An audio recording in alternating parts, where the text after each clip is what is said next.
Hello,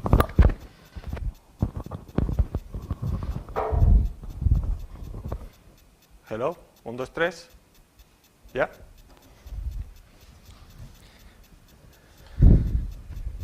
Okay, hello everyone again. So my name is Javier, and I will do a presentation that I call this Can Blockchain Benefit Biomedical Engineering? And before starting, I want to say that I'm not an expert on this field, but to be honest, nobody is because it's such a new technology. But I learned about this several months ago, and I think it's very interesting. And I think it's going to affect not only engineering, but also it's going to affect many aspects of our life, like politics and economics and society. So before starting, I would like to know, as always, my audience. So who here have heard about Bitcoin? Okay, everyone? What about this blockchain word? Less people. And who of you know how it really works, this blockchain? Okay, very good.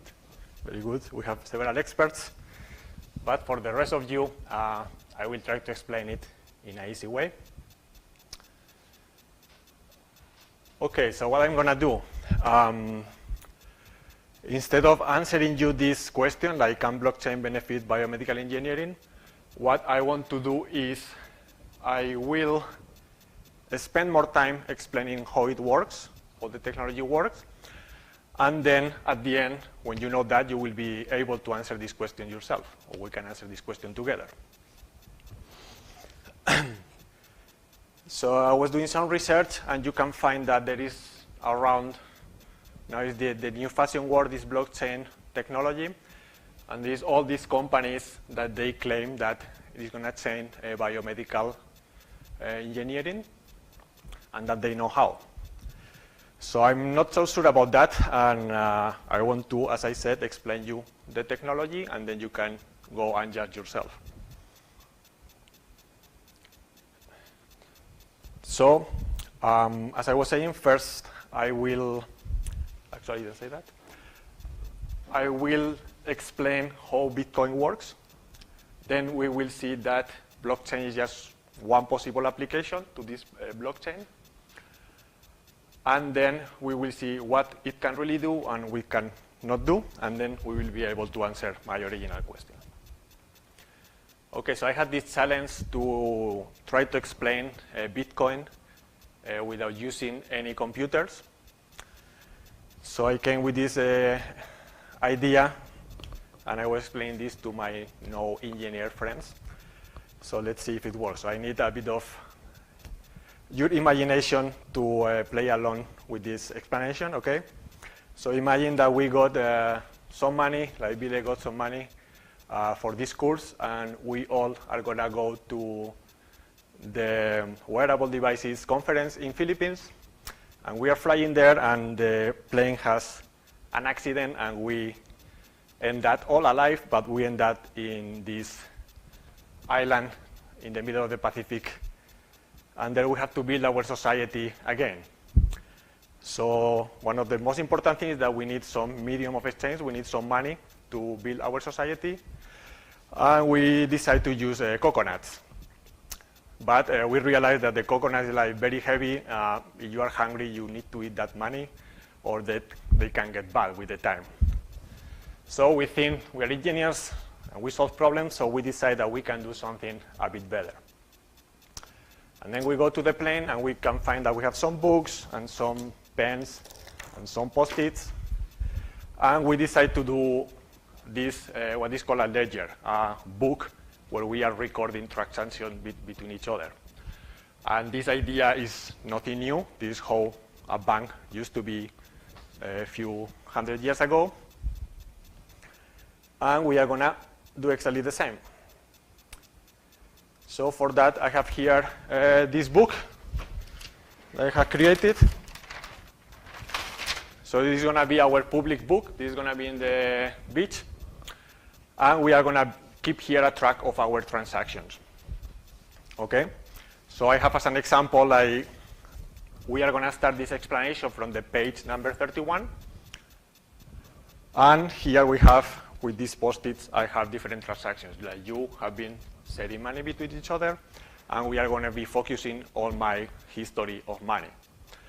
So in this case, I have here, or you can see the same here,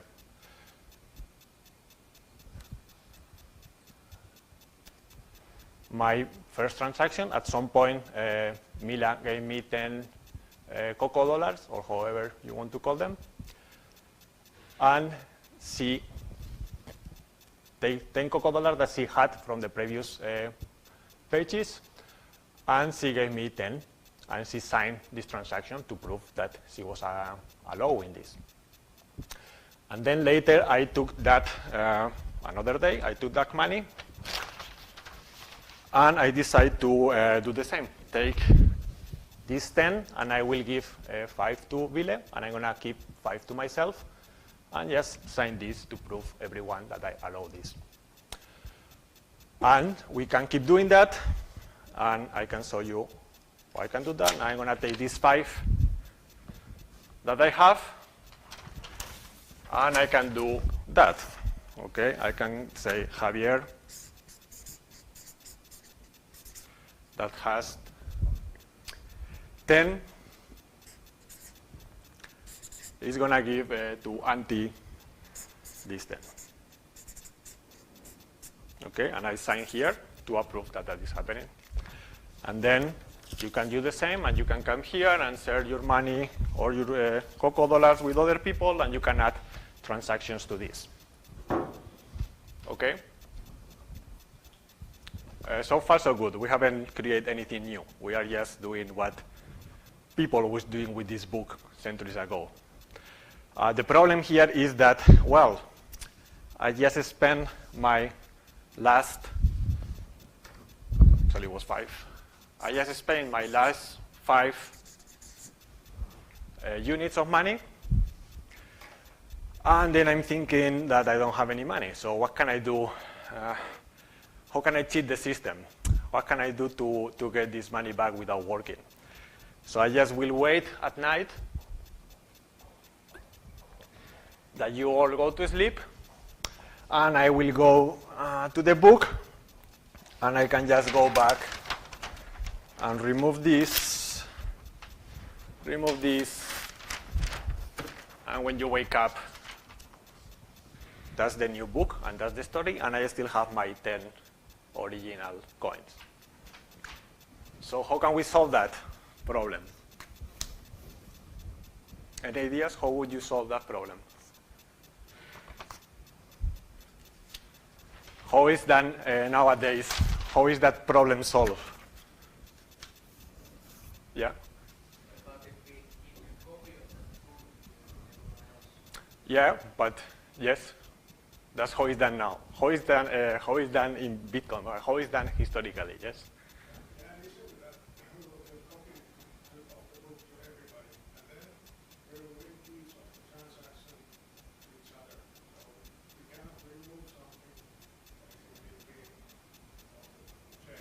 Okay, you are going ahead. You are going to the real answer. I was hoping you to tell me something less advanced and tell me the easy answer, but you are engineers and you go to the hard. The easy answer is like, we can protect this book, right? That's how it's done nowadays. In the bank, you have this book, and it's just protected. They put it in a lock, or we can create an army who is protecting this at night. Yeah? That's how it's done nowadays. But then it comes the question like, okay, we are going to have somebody to look after this book, but it comes the question, who is that one? Do you think it can be me? Would you trust me to be at night looking after this book so nobody cheats? But maybe I do. So the answer is no, don't trust me. And that's what this Bitcoin is solving. So, oops, I'm going ahead. So what the Bitcoin is doing, or what we are going to do in this case, is we are going to use mathematics to solve this problem. And we go through the plane, and I found a book that is full of Sudokus. And we are going to try to use these Sudokus to do a mathematical link between the current page and the previous page. Okay, so for example, a possible idea that I was thinking is, we can take all the numbers in this page, we sum them, and we get here the sum of all of them. That will be 473. We do the same here. Let's say 7, 8, 9. And we find a Sudoku. Let's say those numbers agree with the result of the previous page, and the numbers in the last box agree with those. And I'm going to solve it, and I'm going to use it as a link between these two pages. Everything is going to make sense in a minute.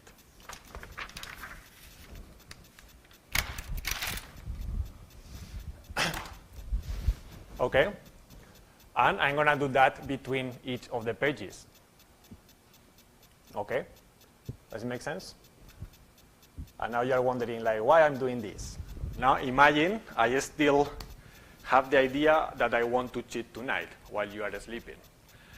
I can go there, and if I want to change something in this page, or I want to remove my transaction, that number is going to change. So I have to change this Sudoku and solve it again. Okay, so if I have, well, I can still cheat on the last page, but if I want to go to page number 20 on the book, and I want to change something there, I have to do again the Sudoku between 20 and 21, then between 21 and 22, and so on, so on. I have to redo the whole connection between all the pages. So I spend the whole night there, and when you wake up, you just catch me in front of the book with my eyes red because I didn't sleep trying to do Sudoku the whole night. And you can just put me into prison. Okay, does it make sense so far? Yeah? So let's see, we are using this mathematics to link the blocks and to make very difficult for anybody to go and say the latest is the history, the most difficult it is to change. But we still have the problem that what happens with the recent history? I still can go and change the last page. Or who, to be more correct, who is going to be writing that last page? Who is going to be doing that, adding the transaction and solving the Sudoku? Do you also trust me to do that job? If it's only me doing it, I can still cheat. So another of the beauties of this Bitcoin or this book that we are creating is we can solve that problem of who is adding the last page also using mathematics or game theory. What we are going to do is that anyone in this room can take these transactions. We are going to put this transaction somewhere like here for everyone, let's say. And the Sudoku is also here. And anybody can come and try to create this. So you are going to be, you don't have to do anything. You are going to be trying to solve that Sudoku, trying to do that. And another person, like you also can try to do that if you want. Okay, so now we have that. We are going to have these transactions available here. If you want to do a transaction, just come here to the main square in our beach, and you just write it, put it here, and then these two that they want to do these Sudokus, they can take them, check everything agrees with the history, make a new page, and link that page, solving a Sudoku. Okay? And to avoid them to cheat, what we are going to do is to make this into a competition. And the first one to finish and be able to link it to the book, they will get 10 Coco dollars. We are going to create 10 Coco dollars for the first one who do it. So in this way, okay, so you can do it like this. So in this way, if you try to do something wrong, he will say, wait, you are cheating. And he will show to the rest of us and will say, yeah, you are cheating. Yours is better. So then you will, all that effort that you were trying to put into cheating us, it will be waste. And he will get this reward, this money. So with this play game theory and with these rewards, we can also avoid the players of the Sudoku solvers to cheat. But there is still a small last problem. That is, we have this system working, but I still want to cheat. So what I'm going to do is, I know that these two people are trying to honestly solve this problem and add a new page. So what I'm going to do is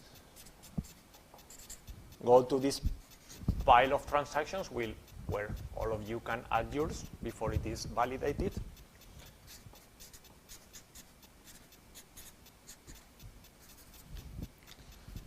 And at this moment, I have 5 $cocoa left.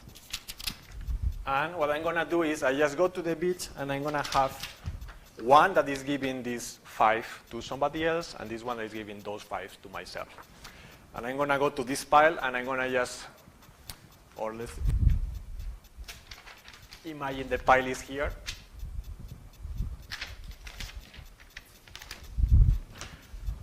So I just will come here and I will leave one of them close to him and one of them close to you. So when you come here, it's a high chance that you will take this one and you will take that one. Okay? And that will happen. You are going to take one, you are going to take the other one. And you finish your book, your page with the rest of the transactions, including mine, one of mine. And you finish yours with the other one that I put there. And at this point, you are not trying to cheat, I'm cheating. At this point, we have two valid possibilities, two valid histories for the history of my money. Okay, we have like the two transactions here, or the 2 pages here are correct. You haven't done anything bad. It's just that we look at the history of my money, we can see that there is a point where we have this, this history splits into 2 parallel universes, okay? In one, I'm giving this money to Auntie, and in this other one, I'm keeping the money for myself. And both, according to our rules, are correct. So, what can we do to solve this problem? So the way we are going to do it is, okay, we leave that and it's going to solve itself. Okay, we just keep at the moment both histories are correct and you are going to keep working on any of them, probably yours in yours and yours in yours. And there will be a time where maybe you finish earlier than you, okay? And you keep still working because you believe that your history is the right one, but he's still going ahead. So there is going to be a point on this competition where he is going to be ahead of you, and because in this history or in these pages there are more work put into, we are going to always decide to take the history with longest blocks, or with the longest chain in our book. And then all that work that you were putting, it will be removed. So there is one point, because we are going to keep the longest one, there is a point where you will think, okay, I'm here working on my version of the history, but the other one is much longer. Everybody is going to take the longest one. So I'm going to just give up with this and go and try to work on the long one and keep adding blocks to the next one because you will get money for each block you add. Okay. So is it making sense so far? Any questions? We can take some questions here. Yeah, all good? Okay, so this is like the explanation of how this Bitcoin or our Coco coin works. And now we just finally get rescued from the island and we can come back to Finland and enjoy the lack of sun and the cold snow. And we are going to see how that idea of our book, it is really done in real life in the blockchain, in the Bitcoin example. So the first difference is that, it's not called Coco dollars, I'm sorry. The coins are called Bitcoins. The second difference is that we are not going to have people, we are going to have just computers like doing this work. Then instead of having these pages that we were using here, they are like blocks of information and they are called blocks. And in these transactions, instead of using real names like Javier or Ville and our signatures, we use these addresses and we use cryptographic signatures to validate those transactions. And finally, we don't have silly Sudokus. Instead of that, we have a different mathematical problem that it is the how we do it is we do instead of to identify our block or to summarize our block, instead of the sum of all the numbers here, we are going to use a hash function to summarize that information.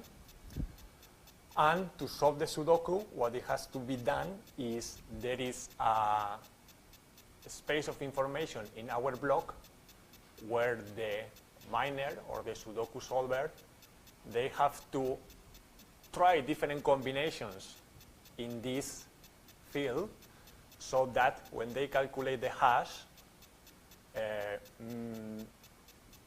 3 or n of the first numbers here are a 0. Okay, so the way to solve that is that you have all this information and you get a hash, and you want the first 3 numbers to be 0. And the only one, because how the hash function works, the only way to do that is that you try different numbers here, trial and error, until you get a hash that is 0 in the 3 first numbers, for example. Okay? Okay, so now that you understand everything, we can have a look to the real Bitcoin. We can go and really see this book that I'm telling you.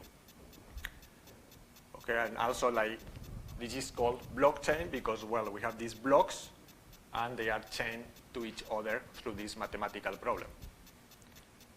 Okay, so we can just go and we can really look how this book is built. So there are different web pages where you can see this. You can just go there, and I like more this one. We can come here, and you can see here all the blocks or all the pages that have been ever written in this Bitcoin book. Okay, so we can see that the last one is this 498,725. Aha.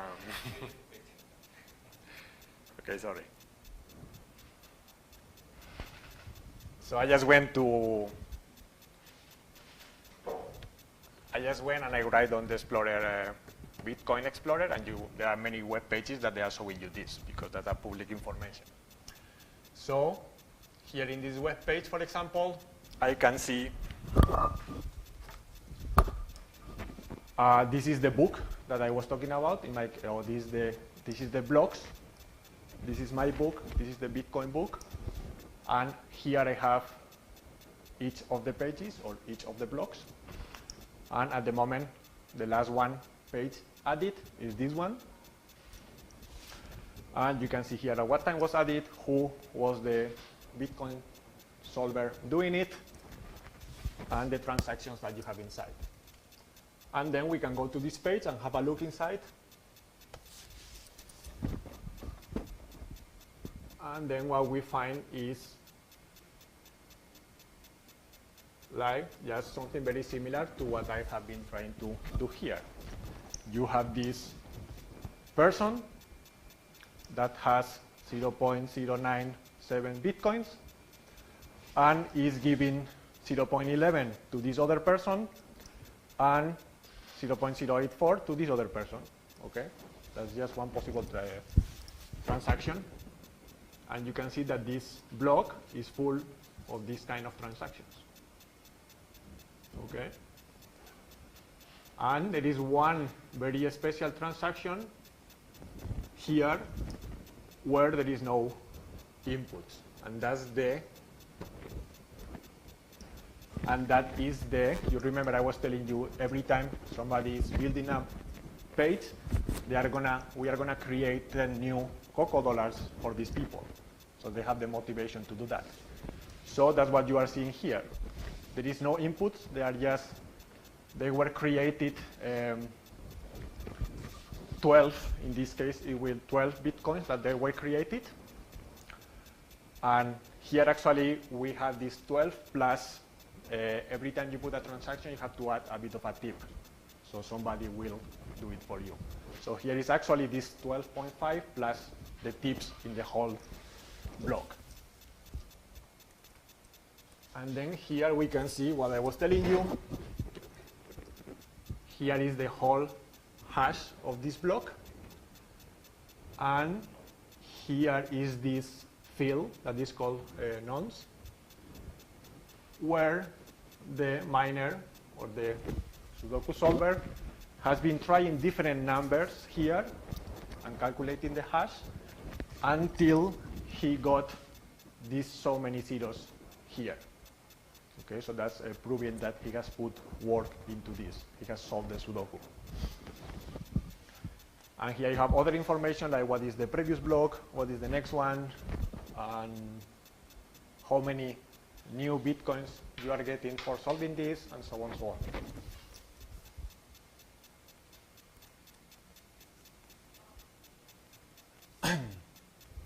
Okay, I'm back. Yes. To here?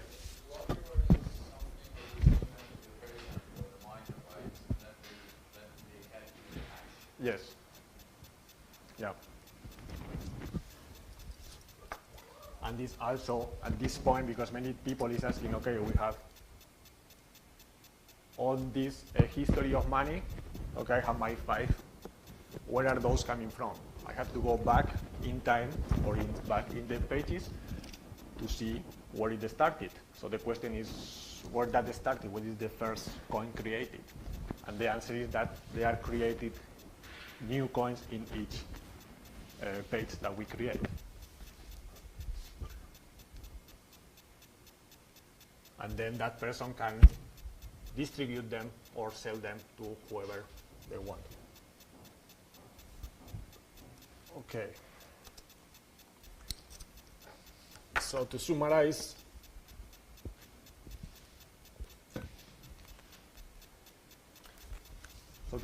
what is this Bitcoin? Bitcoin is nothing else than this ledger or transaction book. But the beauty, the new thing in this Bitcoin is that we have this public book where everybody can add information as long as it's valid, or they can add transactions as long as it's valid. nobody can change them once they have been put and linked with this mathematical problem. And also the most important, there is nobody in control of it. It's just all the players can do it, and there is this competition to do it between them, so there is no one single bank or one single entity that is deciding who is putting what into this book. Okay. So far, so good? So this is just how Bitcoin works. And the next question is like, okay, what has to do this with the blockchain? So blockchain is, we are saying that we have this book where we write transactions. Somebody was thinking, why don't we can use this really good idea to write something else instead of just money transactions? Why don't we use it to write, for example, ownership of things? Who owns this house? And when they give it to somebody else, who is having that? Or who owns what patent? Somebody has an idea and can put it there, and if they want to sell it, they can transact that. Or for example, contracts.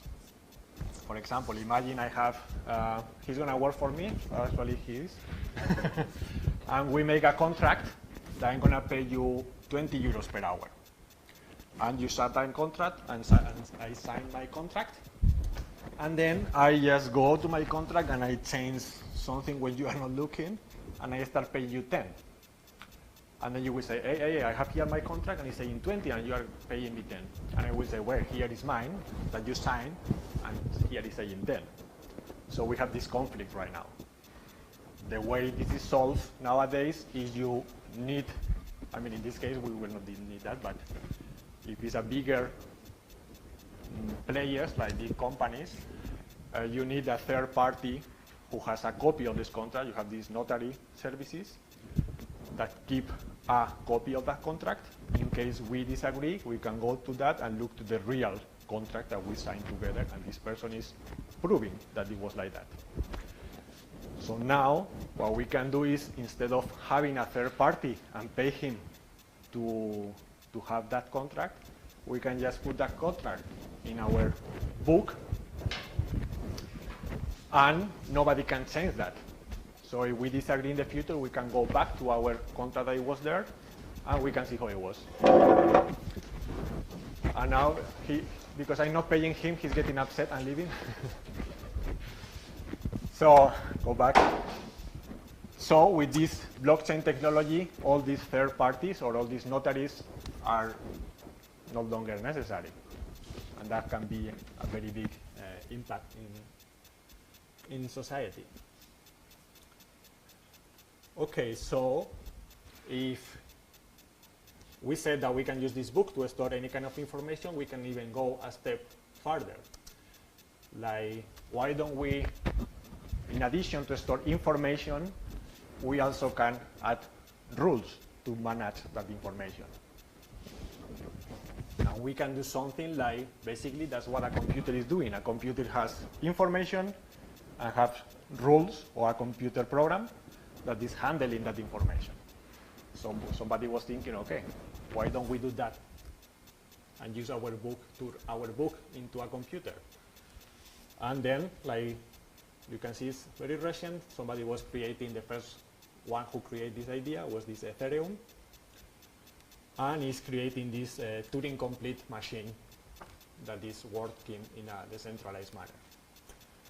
And then they are creating this own high-level language that is called Solidity, that it converts a high-level language into a lower machine code that it will go into this decentralized computer. Okay, so this is opening like a huge possibilities in the world. Like, for example, we can create what is called these smart contracts. Imagine I can set a rule that is saying, when Javier dies, the money that is in this system will be automatically translated or moved to Elisa. That is my sister. Okay, and we create that rule, we put it into the book, and the day I'm no longer alive, let's say I stop telling the computer that I'm alive, then automatically that will transfer that money. Okay, so that's just one example of a smart contract, but you can do more complicated things or program more complicated rules.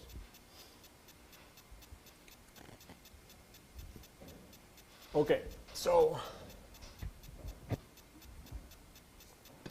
now that you know everything, Bitcoin and blockchain and everything, we can start answering questions.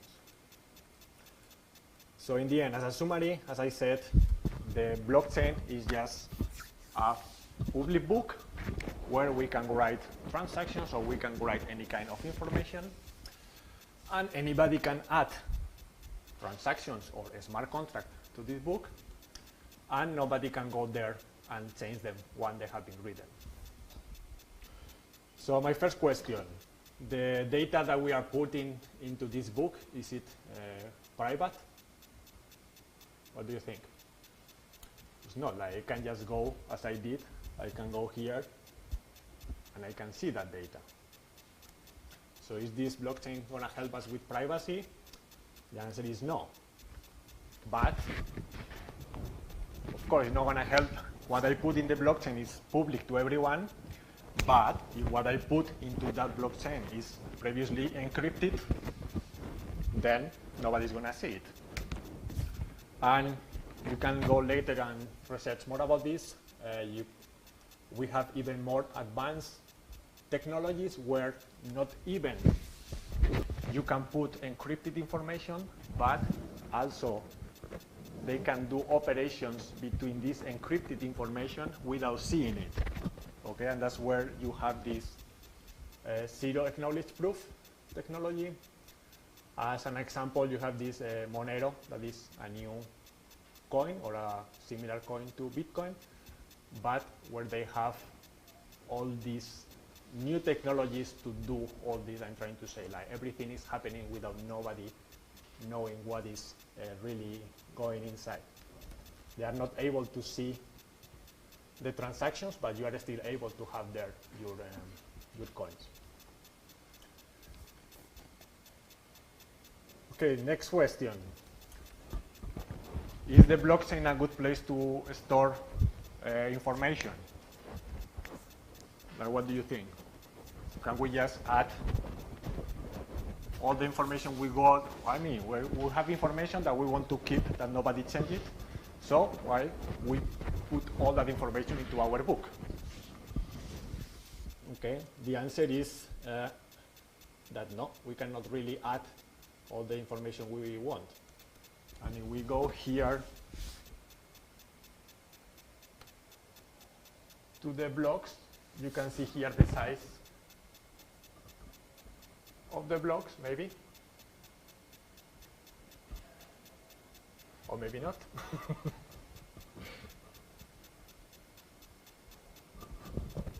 Anyway, if that was working, you can see that the size of the blocks or the size of this page is like 1 megabyte.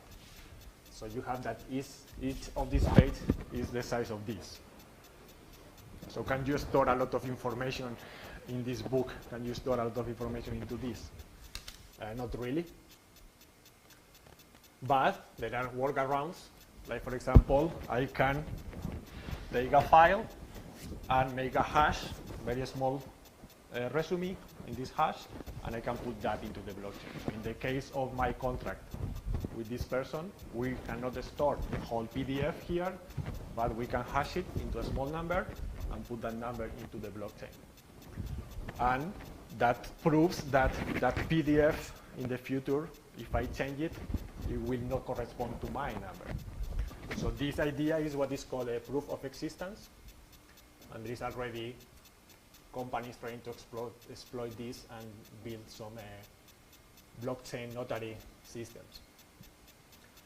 And also there is another new technologies coming that they are, yeah. In the second example, you said like having the file or the data information stored in cloud.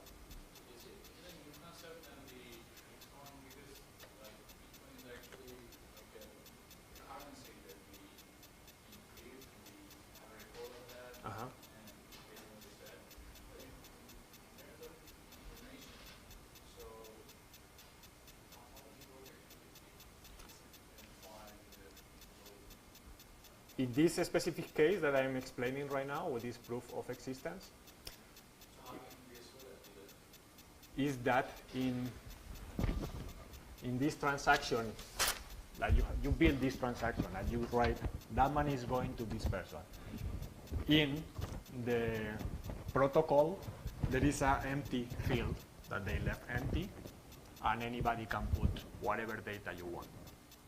Okay, so you are writing those transactions, but in the protocol there is also an empty space that they left empty for what you do in computer science. Leave it empty, and maybe later we find a use for that. So in this specific case, I can do my transaction, and I can add that into the book, and that will be kept there. You need somebody doing that transaction. But for example, I can, if I make a business out of this, I can tell, okay, you are doing a transaction, I'm gonna give you 5 cents if you insert that into your transaction. Okay, and then you say, yeah, why not? And in the specific case of this Ethereum, is much more versatile. There are more fields there, and you can add space for your information and so on and so on. So I was saying that that's how it works in the blockchain, but there is also these new technologies that they are not blockchain, but they are also trying to do this decentralized storage system. This called this interplanetary file system. Or there is also this other company or group of people that they are trying to take the idea of the blockchain and trying to build a decentralized database. Okay, finally, is this fast? How much time, because we need time to calculate this connection between blocks. And the answer is that right now, also we could see it, that was working. You can see there that at the moment there is like 1 block built every 10 minutes. So we have that the speed is like one of these is written every 10 minutes. So we really want to store a movie there or something else is quite impossible. And there is already technologies trying to solve those limitations, like this Lightning Network is very interesting. That is kind of second layers to try to solve those. And also proof of stake, another proof of time, and a lot of like new technologies trying to get into the field. Okay, so finally, we can answer the original question, that is, can blockchain benefit biomedical engineering? Can we store their medical records? That would be one possible explanation, one application, right? You have your medical records, and then you store them in the blockchain, so you are sure nobody's gonna like tamper with them. For example, you are going to have an operation tomorrow, and somebody goes and changes your blood type. So then, when you get the operation, they try to do that, and they mess it up because the information was wrong. So we can, a possible application would be, okay, we can store all this medical information in the blockchain, so nobody can say that. Can we do that? Not really, because if we can put one of these every 10 minutes, do you think we can store all the data from the whole Finland in the blockchain? Not really. We can do this trick with the hashing, but still you can do that also with normal cryptography. Second, can the blockchain improve the privacy or the identifying the data? Not really. What we need to do is other technologies that they are going to do that for us. And I was checking, and there are like many new technologies into that coming to solve that problem, to solve the privacy of the data. And I just listed here some, I don't have time to explain, but you have this stochastic wallet, differential privacy, and so on and so on. You can have a look later, or we can talk about them if you want. So the point is, like, blockchain itself is not doing anything with privacy. You need other technologies to do that. So we cannot really store big amount of data, and it's not really helping us to make it private. what can do the blockchain for biomedical engineering? So now that you know, you can answer this question yourself, and maybe you come with better ideas than I do, or that these people do. So I'm going to tell you a bit of what I think. I think that once we have a good system for encrypting our data, and our data is stored somewhere else, then it comes the question of, okay, my data is there encrypted, who has the key to open that data? And one thing that we could use the blockchain for is to handle who owns this key. Okay, for example, every time you go to the hospital and somebody takes an X-ray, for example, they encrypt that, they store it somewhere, and they give you the data. And I will have that data for myself. And then if I want to another doctor and I want to show that X-ray, I can give him my key, he can have a look, and then I can get the key back. So this blockchain would help to do this, to be this manager deciding who is having which key. But the question here is, do we really need this decentralization? Because what I just explained is something that I guess is actually happening nowadays in the hospitals. They already have this information system where they share data between them, and I guess it's encrypted. So do we really need this blockchain to solve that? Do we really need to have this complicated, slow system to solve something that is already being solved? And if you read what these people try to explain, most of them are focused into the American system, where in American they have all these different hospitals. You don't have the public health, and you have different hospitals, and they have problems to share information between them. So in that case, maybe a blockchain can be useful to automatize this sharing of the data and being sure nobody can affect that or steal your keys when they are being transacted. But then in Finland, that we have this public system, I don't know. We have already that working, and it's just in the hands of the public system. It's in the hands of the government. So as long as we trust our government, they can have our information. And that's, I don't know, that's something you should think about it. So anyway, my answer to these people is like, well, first of all, I just try to explain here what is the blockchain doing. I hope it was clear. So now you can go, if you are interested, you can go, or if somebody comes to you and tells you, okay, I have this thing, buy it to me, I just build it on the blockchain, you can really see if it was necessary to do a blockchain for that, or if you could just have it done it with normal databases that we have nowadays. So the only thing that this blockchain is solving is decentralization of the information. But if you can do the same with a centralized system, and you trust that people in control, then you don't need to do any blockchain addition. Okay, so finally, my answer to the question, can blockchain benefit biomedical engineering, would be a small yes. I think that what I just explained you might happen in the future. But at the moment, the technology is not fully ready, it's quite slow, and it has many limitations. Also, nobody here is, or they don't really know how that's gonna do it, or they don't explain the details, because I didn't see anybody explaining the details of the cryptography that you need to make it private. And as I said, I think it will, but it's still very unclear how much need do we need for that. As an example here, you have the progress right now that we still are missing some parts to build a proper decentralized application. And that's it. Thank you. I have here, this is not the Bitcoin address to give me money.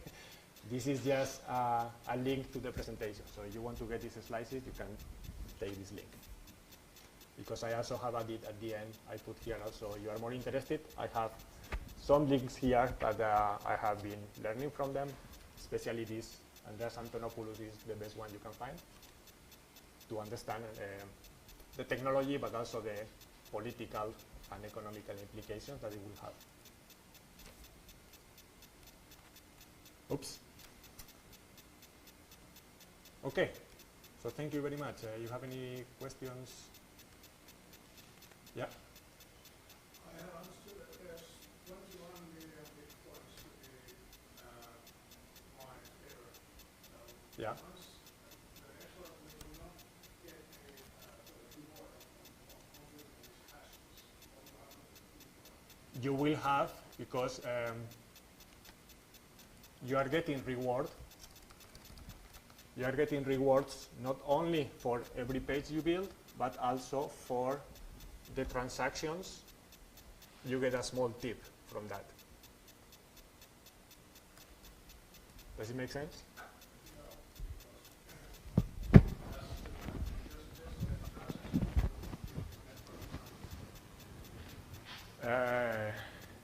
Yes. I mean, it depends. I mean, is this game theory again? If you want your transaction to be put into this system, you have to give a little bit of money to the person doing it. If there is a lot of people who wants to use this system and put your transaction there, then I'm gonna, as a miner, I'm gonna choose the one that is giving me more money. So you really want to put your information here, you will have to give me more money than the rest. Okay, so you're suggesting that the main benefit actually lies with the Bitcoin blockchain transactions, the exchange of the payment, so that the transaction fees per row will be sacrificed in order to keep the network running. Sorry?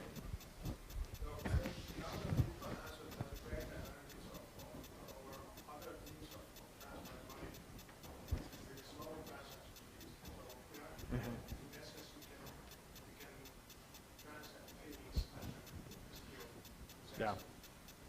But in order to keep this network running, as the bitcoins are mined, then we need to go up with the transaction fee. We need to still want to complete the hash with the same intensity that we are doing right now. Yes. So what will happen is that if the only sort of reward that the calculation of the hash is given if the transaction fee needs to go higher, and that sort of main benefit of the network is sacrificed in that sense. Yes, but the question would be, okay, let's see that people start to put this game theory. You all decide to put less money for the miner. Yeah, but what I mean is, you spend like €1 electricity to calculate the hash, and you will get compensation Yes. of 1 cent. You will not do that. Yes, I will not do that. So then it will be easier for the other miners to do it. Yes, but they still have the same problem. But it will compensate each other. No, it will compensate. There will be a point where it's not worth for me. If I'm not getting enough money, some people will stop doing it. So it will be easier for the rest to get that. So it will balance itself. You know, like if it's not worth for, there is like 1,000 or there's 100 miners. And there is a point where it's not worth any more the electricity I put into that solving those sudokus. So half of them are gonna leave. When those half of them leave, then solving the problem is easier because there is less people trying to solve it. Does it make sense? No. We can continue. Okay. Any more questions? Yeah.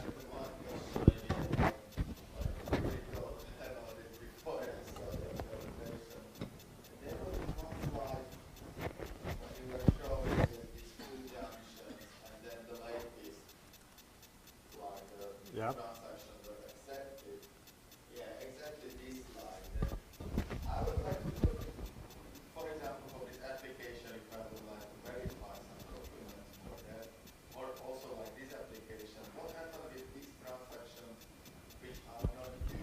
Yes, like those. Maybe, Yeah. I really haven't thought about it before, but I just didn't understand. Yes, like what happened to those. Um, for example, this is a block that is invalid. So what will happen to those is they go back to the file. Right? I mean, this information, these post-its are not lost. The block is just not valid, and those post-its, they go back to the file. Okay, then they will like go to the. And then now a new miner can go there and take them and build a new block. Okay, but then I little bit got thinking that the balance can be a little bit weird because somebody can give you the money and the transactions were not like accounted or booked. I still like this in the It has to work that way because you have wallet software that takes care of your balances for you. So it prevents you from making the balance, making the transaction twice, or withdrawing more money than you have, like has happened in this case. So the wallet software takes that care for you. But if you want to try to cheat, then you come up with your own software and try to cheat. And this is called the cheat prevention. Yeah. Because again, like, imagine this is no longer valid and all of them go back, including this one. When this one is tried to be put in the real chain, then they will realize that, well, I have already spent those €5. So this one will not be longer valid in this parallel universe, right? And that one will be deleted because you cannot put it there, it's not valid. It will be deleted, and the rest ones that they are valid, they can still be included in that. Yeah, still like I think that the last point that somebody can cheat. Yeah. I mean, I'm not cheating because I'm not getting any money. I'm not cheating. I have two possibilities: give this money to that person or give it money to that person. I try to do the two at the same time. That is called this double spending. But the system is built in a way that that will never happen. One of these two are going to be destroyed. Which one? I don't know. If I really do this and I put that into the system, it's just, I don't know which one will be destroyed. Which one? One of those, the one who wins, will remain, and the one who loses will be destroyed. I think the point is that the chain counts to grams. So it's Yeah. one chain, and like this kind of transactions would be, even if the transaction is sort of made, but it's not validated, it will be deleted from the chain, and only this chain database will be easily for all those senders. So even if that sort of transaction exists, it will be not part of this chain anymore. So like you said, Yeah. Or it can be someone decides that they want to follow the other chain. So Yeah. it might work, but it's No, you know, what happens if there will be two parallel chains? I still like. Yes, but there is going to be always a point where one is longer.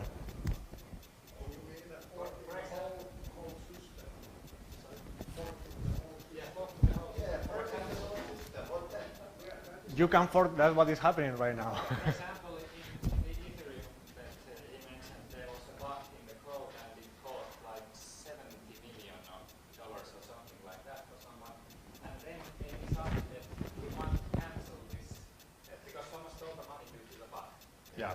So we want to cancel this and we will fork the blockchain before this ever happened. And they decided to do so, but then there were people who disagreed with that and stayed with their own fork of the chain. Yeah, you.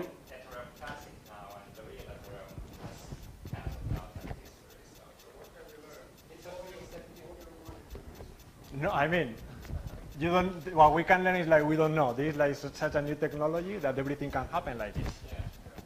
I think the blockchain as a technology wise is a great innovation. Yeah. Bitcoin is probably not very good. Yeah. Yes. Bitcoin was the first one, it doesn't Yes. work. But you don't know. Maybe it works. Maybe it doesn't. Maybe it disappears tomorrow. Maybe it keeps there forever. Because I still like seeing the point that I got the bills, I pay one bill, second bill, make two chains, and they just fork. Yeah, but what is going on with the big banks is that they are secretly building their own big blockchain system, Yeah. in which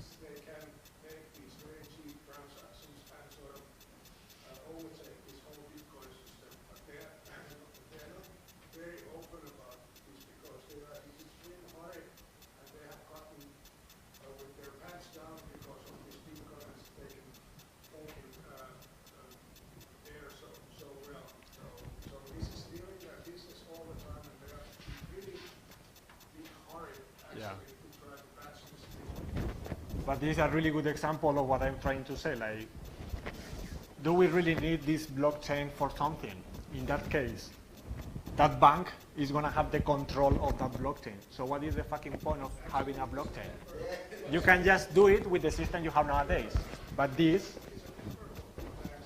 well, yes. This whole blockchain system inside their own transactions in order to enable these two transactions worldwide. Yeah, that's a valid application because maybe my bank doesn't trust your bank, and then you use this blockchain. I mean, the point of the blockchain, the only point, or the only advance is to have this decentralized management, or this. Nobody has the power of controlling that. It's trustless, yes.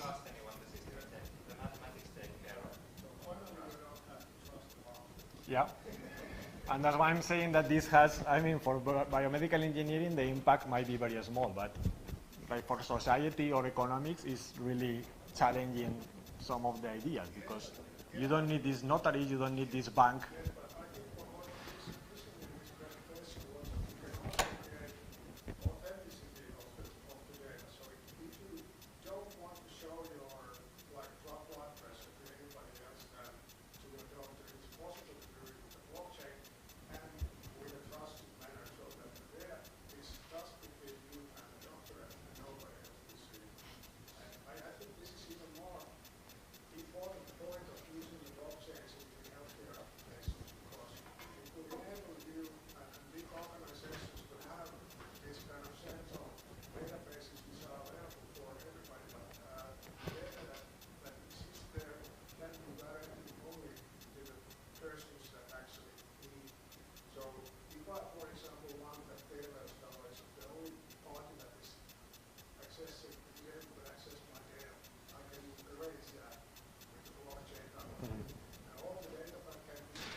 Yeah, I was trying to say like that application, but I was trying to say that, for example, it makes sense in America where you have these independent parties to share that they want to share that information. But in the case of the public service, that you don't have any other competitor that tries to have that information, I don't know if it's necessary to have a decentralized management, or you can just, if you are going to have this blockchain, but it's only the Finnish government using it, it makes no sense to.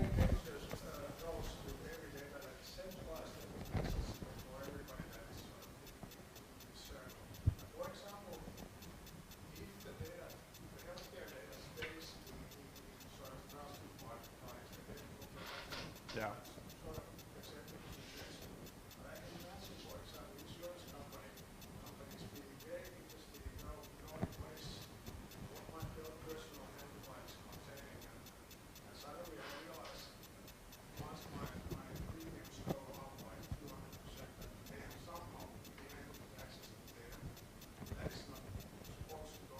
Yeah, but that's still, okay, another application, for example, is like this that we were talking the first day in our class.